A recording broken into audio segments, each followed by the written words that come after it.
Good morning students, नवीन उच्च माध्यमिक विद्यालय की ऑनलाइन क्लासेस में आपका हार्दिक स्वागत है। स्टूडेंट्स, आज का जो वीडियो है हमारा वो है एग्रीकल्चर स्टूडेंट्स के लिए। और एग्रीकल्चर स्टूडेंट्स, अगर आपको याद हो तो हम चैप्टर स्टार्ट कर चुके थे पिछले वीडियो के अंदर, जिस चैप्टर का नाम था मृदा अभिक्रिया यानी कि सॉइल रिएक्शन। और इस चैप्टर को हम पढ़ रहे थे, ये हमारे सिलेबस का चैप्टर नंबर 5 है, जो कि 3 नंबर का है। 2 क्वेश्चंस यहाँ से भी आते हैं। तो स्टूडेंट्स, अगर बात करें इनकी तो पिछले वीडियो के अंदर हमने बहुत ही इंपॉर्टेंट चीज़ें पढ़ ली थी। अगर मैं थोड़ा सा रिवीजन करने वाली बात करूँ तो हमने कहा था कि वहाँ पीएच को लेकर हमने टॉपिक पढ़ा कि पीएच क्या होता है। पीएच की परिभाषा, वैसे कुछ स्टूडेंट्स अगर वीडियो देख रहे हैं, समझ रहे हैं, तो सुनते ही शायद उनके दिमाग में परिभाषा आ रही होगी। मैं उसको थोड़ा सा रिपीट कर देता हूँ। किसी 1 लीटर बिलियन में उपस्थित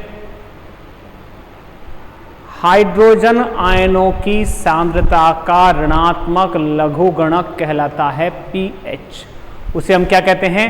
पीएच कहते हैं। और स्टूडेंट्स, ये एक ऐसा क्वेश्चन है जो आपकी प्रैक्टिकल एग्जाम में एग्जामिनर द्वारा भी वाइवा में पूछ लिया जाता है, क्योंकि हम लोग समझते हैं कि जो एग्जामिनर आता है वो हमारा केमिस्ट्री का एग्जामिनर आता है, और केमिस्ट्री का एग्जामिनर हमसे एग्रीकल्चर के क्वेश्चंस पूछे ऐसी संभावना कम होती है। वहाँ वो केमिस्ट्री से जुड़ी चीज़ें आपसे पूछता है, उसमें से जुड़ा हुआ एक क्वेश्चन बहुत अच्छा है, पीएच। इसे हम कहते हैं क्या?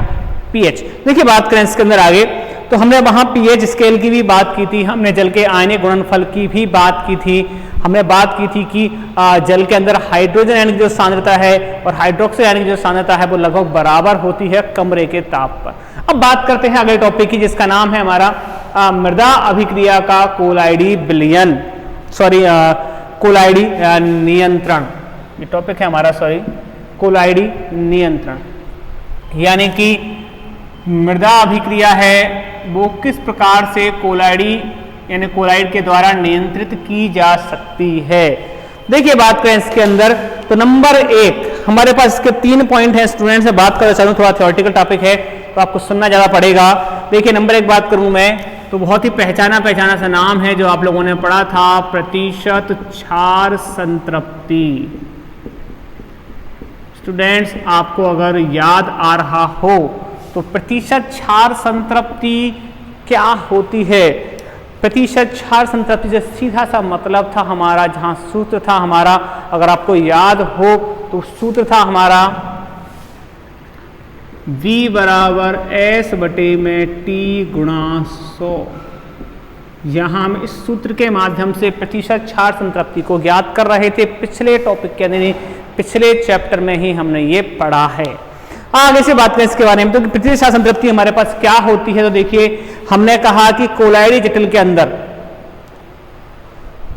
कम क्षार संतृप्तता पर अम्लता अधिक होती है। यानी कि मृदा के अंदर अगर क्षार की संतृप्तता कम है तो मृदा अधिक अम्लीय हो जाएगी, और अधिक संतृप्तता पर मृदा कैसी हो जाएगी? क्षारीय। तो मृदा की अभिक्रिया पर सीधा प्रभाव है इसका कि जब कोई भी मृदा है, अगर उसमें प्रतिशत क्षार संतृप्तता की मात्रा कम हो जाएगी तो मृदा जो है वो अम्लीय अभिक्रिया को अधिक प्रदर्शित करेगी, यानी कि उसका जो पीएच मान है वो थोड़ा सा कम रहेगा। लेकिन क्षार की अधिकता पर उसके पीएच मान में क्या हो जाएगी? वृद्धि हो जाएगी। स्टूडेंट्स, अगली बात करें इसके अंदर तो नंबर 2 आता है हमारे पास, वो है हमारे पास मिशेल की प्रकृति। मिशेल की प्रकृति। देखिए, मिशेल की प्रकृति से हम बात करें, मिशेल की प्रकृति क्या है? देखिए स्टूडेंट, बात करें, हमने कहा था कि भिन्न भिन्न जो हमारी क्षार संतृप्ति है उस पर भिन्न भिन्न प्रकार के जो हमारे पीएच होते हैं वो अलग अलग पाए जाते हैं अलग अलग मृदा के लिए।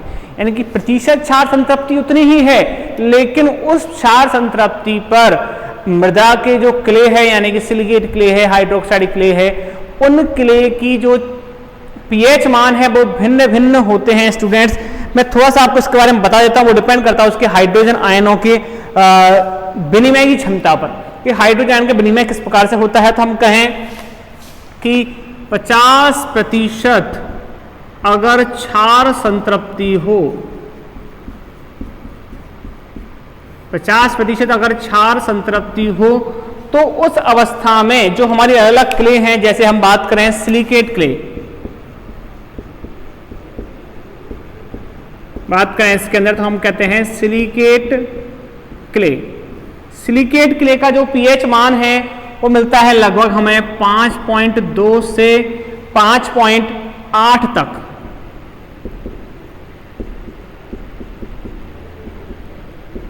जो पीएच मान है वो मिलता है 5.2 से 5.8। देखिए इंपॉर्टेंट है, जरूर इन्हें नोट कर लें, क्योंकि बोर्ड एग्जाम में आपसे पूछा जा सकता है कि 50% क्षार संतृप्ति पर सिलिकेट क्ले के लिए पीएच रेंज कितनी होती है, पीएच दर कितनी होती है, तो वो क्या है हमारा 5.2 से 5.8 होता है।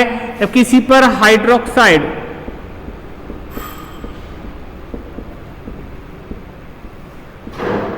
हाइड्रोक्साइड क्ले की अगर बात करें स्टूडेंट्स, आपको याद होगा हाइड्रोक्साइड क्ले की अगर बात की जाए, देखिए हमने सिलिकेट क्ले की बात की थी, हमने हाइड्रोक्साइड यानी एल्यूमिनियम हाइड्रोक्साइड क्ले की बात की थी, हमने कार्बनिक कोलाइडों की बात की, 3 प्रकार की बात की हमने मृदा में। तो यहाँ पर हाइड्रोक्साइड क्ले की अगर बात की जाए तो उसकी जो पीएच रेंज होती है, जो पीएच मान होता है वो 6 से 7 मिलता है। जबकि कार्बनिक यानी कि ह्यूमस, अगर आपको याद आ रहा हो तो हम कहते हैं ह्यूमस, तो कार्बनिक कोलाइडों के लिए, कार्बनिक कोलाइडों के लिए पीएच मान है वो लगभग 4.4 से 5 मिलता है।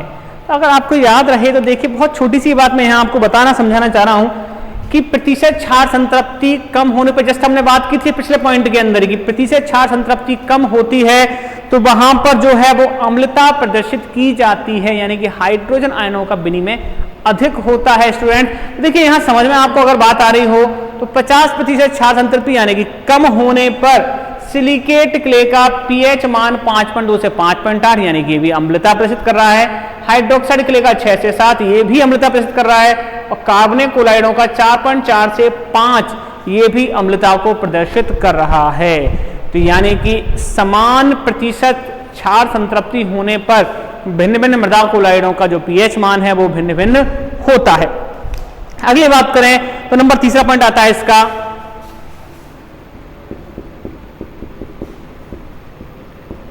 अधिशोषित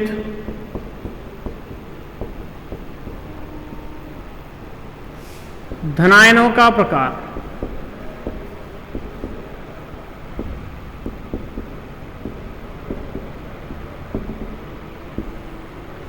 अधिशोषित धनायनों का प्रकार। स्टूडेंट्स देखिए अधिशोषित धनायनों की अगर बात हम करें तो हमने कहा कोलाइड जटिल में जो हमारे धनायन हैं जो विशेष प्रकार से अधिशोषित किए जा सकते हैं उनका पीएच पर प्रभाव दिखाई देता है।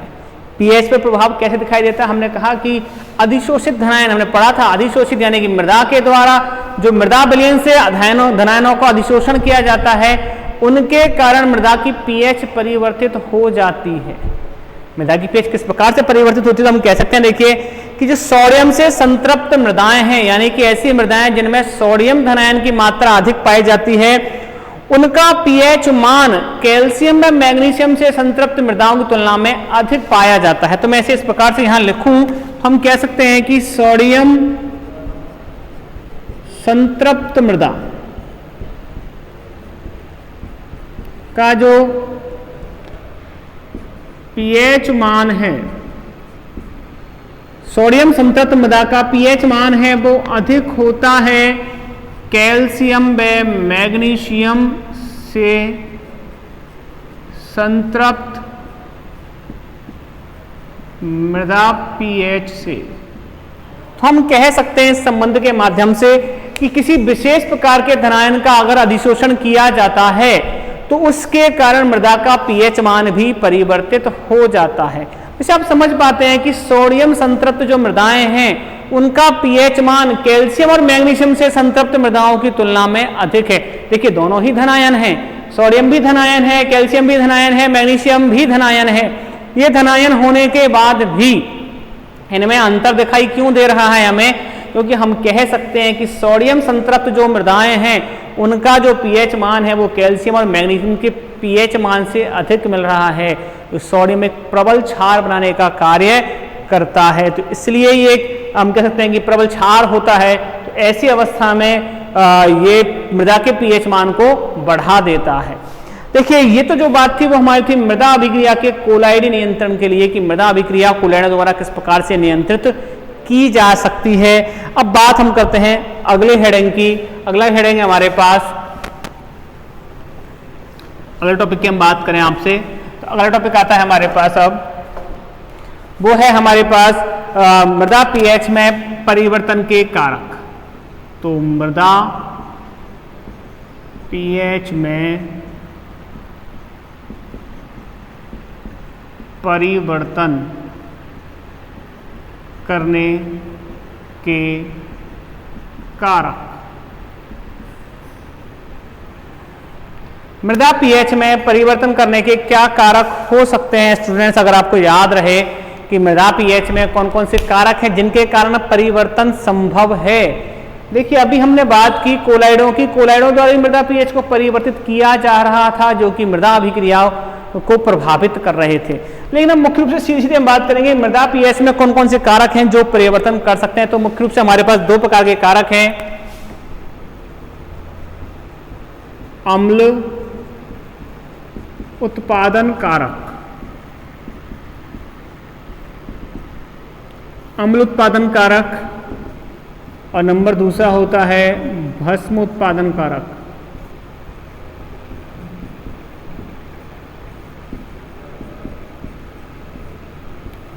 देखिए, अम्ल उत्पादन कारक आप समझ पा रहे हैं कि अम्ल उत्पादन कारक है, अगर ये मृदा में बढ़ जाएंगे तो मृदा का पीएच मान कम हो जाएगा क्योंकि मृदा की अम्लता बढ़ जाएगी। तो किस कारण से ऐसा संभव है? जस्ट अभी हमने पढ़ा था कि कार्बनिक की जो मृदा पीएच थी वो काफी कम मिल रही थी, ऐसा क्या कारण था? तो देखिए, कार्बनिक पदार्थ की बात करें, ऑर्गेनिक मैटर की बात करें, तो हमने कहा कि मृदा के अंदर उपस्थित वे सभी पेड़ पौधों की पत्तियां, टहनियां या मृत जानवर के अवशेष, कोई भी ऐसा अपशिष्ट पदार्थ जिसका वातावरणिक रूप से अपघटन हो जाता है, जो अपघटित होकर सूक्ष्म जीवों द्वारा अपघटित होकर उपयोगी पदार्थ में बदल जाता है, उसे हम कहते हैं कार्बनिक पदार्थ। उसका नाम क्या है? कार्बनिक पदार्थ है। देखिए, कार्बनिक पदार्थ की हम बात करें तो कार्बनिक पदार्थ जो मृदा में उपस्थित होता है वही कार्बनिक पदार्थ के विघटन से कार्बन डाइऑक्साइड और जल मुक्त होता है। यानी कार्बनिक पदार्थ के अपघटन से क्या प्राप्त हो रहा है? हमें कार्बन डाइऑक्साइड और जल मुक्त हो रहा है, जो कि कार्बनिक अम्ल बनाने का कार्य करते हैं। देखिए, मैं एक छोटी सी बात आपको यहां लिख रहा हूं, CO2 कार्बन डाइऑक्साइड और H2O यानी कि जल, इन दोनों के मिलने से बनता है H2CO3 हाइड्रोजन कार्बोनेट यानी कि कार्बनिक अम्ल। इसे नाम देते हैं हम कौन सा अम्ल? इसे कहते हैं आप कार्बनिक अम्ल। ये कार्बनिक अम्ल है। तो यानी कि जब कार्बनिक पदार्थों के अपघटन से मृदा में या मृदा विलयन में जल और कार्बन डाइऑक्साइड की अधिकता हो जाती है तो वो कार्बनिक अम्ल में परिवर्तित हो जाता है, और कार्बनिक अम्ल में परिवर्तित हो जाने के कारण वहां मृदा की अम्लता में क्या हो जाती है? वृद्धि। तो मृदा का पीएच मान कम हो जाता है। साथ में अगर बात करें कुछ अकार्बनिक अम्लों की, ये कुछ अकार्बनिक अम्ल भी होते हैं जैसे कि H2SO4, आप जानते हैं हाइड्रोजन सल्फेट, सल्फ्यूरिक अम्ल बहुत ही प्रबल अम्ल है। HNO3 नाइट्रिक अम्ल, ये भी एक प्रबल अम्ल है। ये जैसे अम्ल अगर मृदा में उपस्थित होते हैं तो मृदा में उपस्थित ये अम्ल हाइड्रोजन आयनों का त्याग करके मृदा की अम्लता को बढ़ा देते हैं, उसकी पीएच मान को कम कर देता है, और ये प्रबल कार्बनिक अम्लों के साथ मिल जाते हैं हाइड्रोजन आयन, और उस अवस्था में मृदा की पीएच के मान को ये कम करने का काम करते हैं। इसके साथ साथ नम प्रदेशों में जहां पर वर्षा अधिक होती है वहां पर क्षारों का निक्षालन हो जाता है। निक्षालन शब्द, एक नया शब्द यहां आपको सुनने को मिला है, वो है शब्द निक्षालन।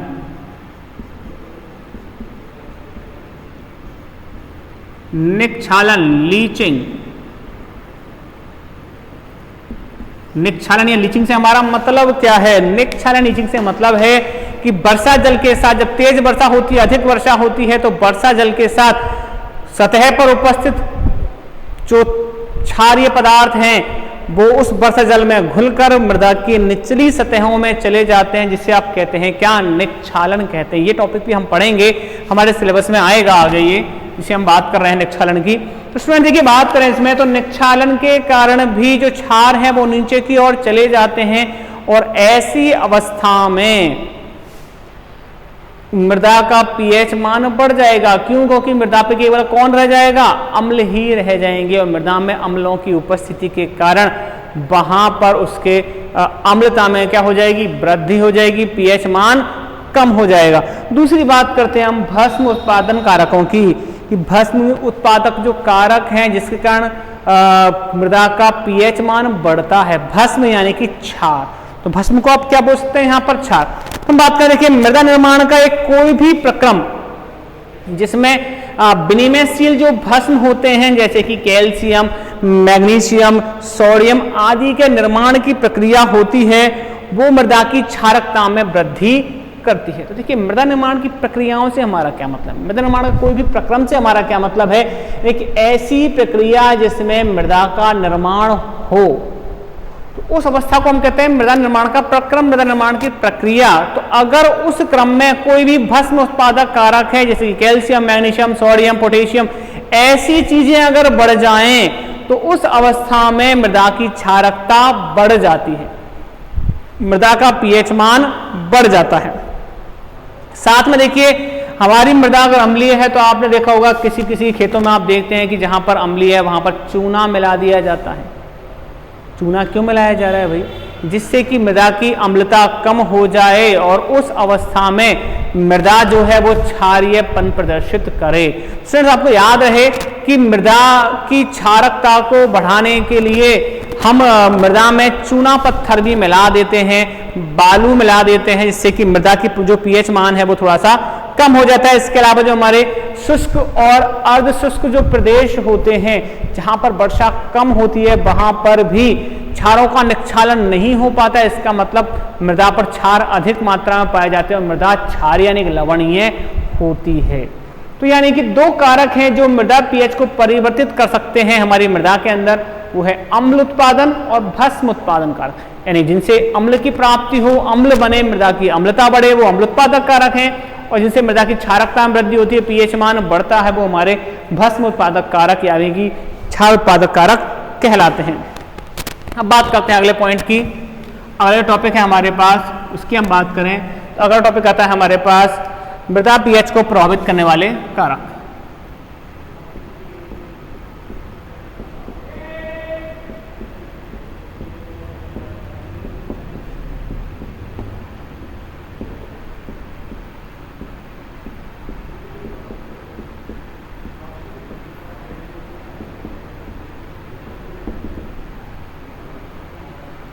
बात करें मृदा पीएच को प्रभावित करने वाले कारकों की, तो स्टूडेंट्स आपको याद रहे मृदा पीएच को प्रभावित करने वाले कारक यानी मृदा की पीएच जिनसे प्रभावित होती है, ये बहुत ही इंपॉर्टेंट टॉपिक है आपका। मैं कहूं तो बोर्ड के एग्जाम के हिसाब से बहुत ही काम का टॉपिक, क्योंकि यहां से 2 नंबर का क्वेश्चन आपसे पूछा जा सकता है, किन्हीं 4 मृदा पीएच को प्रभावित करने वाले कारकों के नाम लिखिए या वर्णन कीजिए या समझाइए। ऐसा कोई भी क्वेश्चन बोर्ड एग्जाम में आपको मिल सकता है। तो वहां मृदा पीएच को प्रभावित करने वाले कारकों की मैं अगर आपसे बात करूं तो वो ये हैं आपके सामने। ये मैं नंबर 1 आता है हमारे पास पैतृक पदार्थ। मैं यहां पर पॉइंट लिखकर आपको सीधे समझाते जाता हूं। पैतृक पदार्थ, ठीक है। पैतृक शब्द से समझ में कुछ आपको आ रहा होगा। पैतृक यानी कि जो हमें पिता माता से मिलता है उन्हें हम पैतृक कहते हैं। तो पैतृक पदार्थ से मतलब क्या है मृदा के लिए, तो मृदा के लिए पैतृक पदार्थ से मतलब है कि वे पदार्थ जिससे मृदा का निर्माण हो रहा है वो मृदा की पीएच को प्रभावित कर सकते हैं। कैसे? अगर मृदा क्षारीय चट्टानों से निर्मित है तो मृदा की पीएच अधिक मिलती है, और अगर मृदा अम्लीय चट्टानों से निर्मित हुई है तो मृदा की पीएच मान कम आपको वहां पर देखने को मिलता है। अगर दूसरी बात करें हम, दूसरा आता है हमारा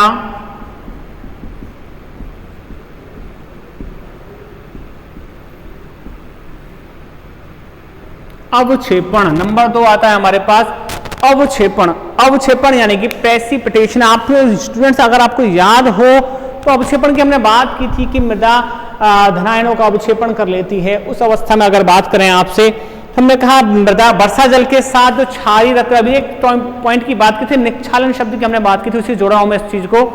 अगर वर्षा जल के साथ हमारे धनायन है यानी कि क्षारीय तत्व है, वो निक्षालित होकर मृदा की निचली सतह में चले जाएं तो मृदा का पीएच मान परिवर्तित हो जाता है। हमने कहा था कि मृदा का पीएच मान उस अवस्था में अम्लीय हो जाता है, कम हो जाता है, क्योंकि जो क्षारीय तत्व है वो निक्षालित होकर कहाँ चले जाते हैं, निचली सतह पर चले जाते हैं, जबकि अम्लीय तत्व जैसे एल्यूमिनियम है, हाइड्रोजन है, मैग्नीज है, ये मृदा की ऊपरी सतह पर रह जाते हैं, जिससे कि मृदा का पीएच मान वहां पर कम हो जाता है। अगली बात करें तो नंबर 3 पॉइंट है हमारे पास, जो हमने जस्ट अभी पढ़ा ही था, कार्बनिक पदार्थ का अपघटन। देखिए कार्बनिक पदार्थ के अपघटन की अगर बात करें तो अभी हमने पढ़ा था कि कार्बनिक पदार्थों के अपघटन से कार्बन डाइऑक्साइड और जल मुक्त होता है, जो कि जुड़कर कार्बनिक अम्ल का निर्माण करते हैं और मृदा पीएच को कम करने का काम करते हैं।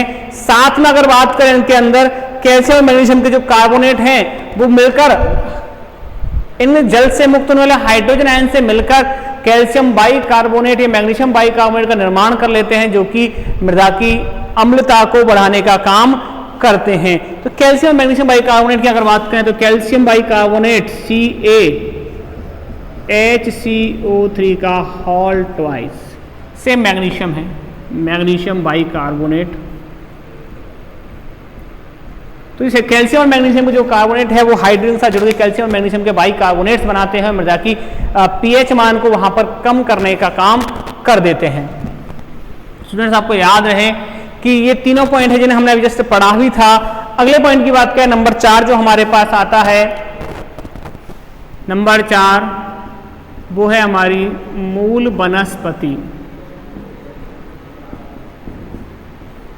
मूल वनस्पति से मेरा मतलब क्या है? मूल वनस्पति का मतलब सीधा सा है कि वह वनस्पति जो मृदा में मुख्य रूप से पाई जाती है। तो देखिए अगर बात की जाए तो हमने कहा जंगली वनस्पतियां जो होती हैं, जो जंगली क्षेत्रों में पाई जाती हैं, उनके अंतर्गत जो मृदाएं निर्मित होती हैं उनमें अधिक अम्लता पाई जाती है। यानी कि जंगली जो वनस्पतियां होती हैं वो मृदा को अधिक अम्लीय बना देती हैं, जबकि जो हमारी घास है, जो सामान्य हमारे घास क्षेत्र हैं, उनमें पाई जाने वाली मृदा कम अम्लीय होती है। तो हम कह सकते हैं कि मूल वनस्पति जिस प्रकार की मृदा में पाई जाएगी, मृदा की अम्लता और क्षारकता उस पर निर्भर करेगी, यानी मृदा पीएच मान उस पर निर्धारित होगा कि मृदा का पीएच मान कम होगा या अधिक होगा। अगली बात करें हम नंबर 5, फसल प्रकृति। नंबर 5 की बात करें फसल प्रकृति, हमने कहा दलहनी फसलें अगर मृदा में उगाई जाएंगी तो मृदा का पीएच मान कम हो जाएगा, यानी कि मृदा की अम्लता बढ़ जाएगी। तो अगर आप बात करें दलहनी फसलों की तो स्टूडेंट्स आपको याद होगा, एग्रीकल्चर के स्टूडेंट्स हैं, आपने लास्ट एग्रीकल्चर में पढ़ा होगा, दलहन यानी कि दाल वाली फसलें, जैसे कि मूंग, चना, उड़द, गवार, इस समय दलहन वाली फसलें होती हैं। तो दलहनी जो फसलें होती हैं उनकी प्रकृति हमारी थोड़ी अम्लीय होती है। अगर मृदा में उनको लगातार उगाया जाएगा तो धीरे धीरे मृदा अम्लीय होती चली जाएगी और मृदा का पीएच मान कम होता हुआ चला जाएगा। अगली बात का नंबर 6 पॉइंट हमारा है मृदा की गहराई। मृदा की गहराई से हमारा क्या मतलब है? जैसे जैसे मृदा की गहराई की ओर बढ़ते जाते हैं मृदा का पीएच मान कम होता हुआ चला जाता है। तो आपको याद होगा तो हमने बताया था इसके बारे में पहले कि जैसे जैसे मृदा की गहराई में आप जाते हैं मृदा की अम्लता बढ़ती हुई चली जाती है। मृदा की अम्लता जब बढ़ती है इसका मतलब पीएच मान में कमी होती हुई चली जाएगी, क्योंकि मृदा की सतह पर अधिक मात्रा में आपको वहां पर क्षार देखने को मिलते हैं और सतह पर जब अधिक क्षार होते हैं तो उस अवस्था में वहां पर क्षारकता अधिक होती है, जबकि निचली सतहों पर आपको अम्लता देखने को मिलती है। तो मृदा जैसे जैसे गहराई में आ रहा है उस प्रकार से मृदा की अम्लता बढ़ रही है, यानी कि मृदा का पीएच मान भी कम होता हुआ चला जाता है। तो नंबर 7वें पॉइंट की अगर बात करें तो आता है हमारे नाइट्रोजन उर्वरक। देखिए बहुत ही इंपॉर्टेंट पॉइंट है नाइट्रोजन उर्वरक, जिस पर हम बहुत कुछ आधारित होते हैं। आप नाइट्रोजन उर्वरक का नाम सुनते ही आपके दिमाग में एक उर्वरक आता है जिसे हम कहते हैं यूरिया। तो स्टूडेंट्स आपको याद रहे, नाइट्रोजन उर्वरक जो होते हैं वो मृदा की अम्लता को बढ़ाने का काम करते हैं। अधिकाधिक नाइट्रोजन उर्वरक का उपयोग करेंगे तो मृदा की अम्लता धीरे धीरे बढ़ती हुई चली जाएगी, यानी मृदा का पीएच मान उस अवस्था में कम हो जाएगा। अगला आता है हमारे पास लास्ट पॉइंट इसका, वो है हमारा जलमग्नता। जलमग्नता से हमारा मतलब क्या है? जलमग्नता यानी कि जल की अधिकता, यानी एक ऐसा क्षेत्र जो सामान्य रूप से जल में डूब जाता है या जल अधिक मात्रा में पाया जाता है, तो उस अवस्था में निक्षालन के द्वारा वहां पर जो अम्लीय पदार्थ हैं वो नीचे की ओर चली जाते हैं और उस अवस्था में वहां पर मृदा की जो क्षारकता है वो बढ़ने लग जाती है, यानी मृदा का पीएच मान जो है वो धीरे धीरे बढ़ना शुरू कर देता है। तो ऐसी अवस्था में मृदा के पीएच मान को प्रभावित करने वाले हमारे पास कुल 8 कारक हैं, और स्टूडेंट्स आपको याद रहे इन 8 कारकों में से कोई भी 4 या 5 कारक आपसे बोर्ड एग्जाम में पूछे जा सकते हैं, और उन क्वेश्चंस को आपको हल करने के लिए इनके बारे में थोड़ी थोड़ी जानकारी पूछी जाएगी कि इन्हें थोड़ा समझाइए। तो 4 पॉइंट आपसे पूछे जा रहे हैं, उसे आप थोड़ा थोड़ा हल कर दें, लिख दें, आसानी से 2 नंबर प्राप्त किए जा सकते हैं। तो बहुत इंपॉर्टेंट पॉइंट है। उस हिसाब से स्टूडेंट्स आज के लिए इतना ही, और आज जो भी हमने पढ़ा है उसे आप जरूर नोट कर रहे होंगे, समझ रहे होंगे,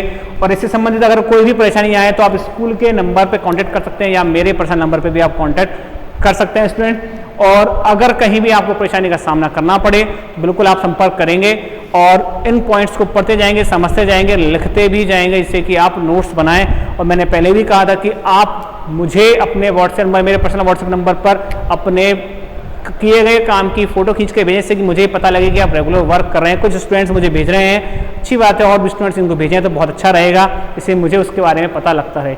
आज के वीडियो के लिए इतना ही, थैंक यू।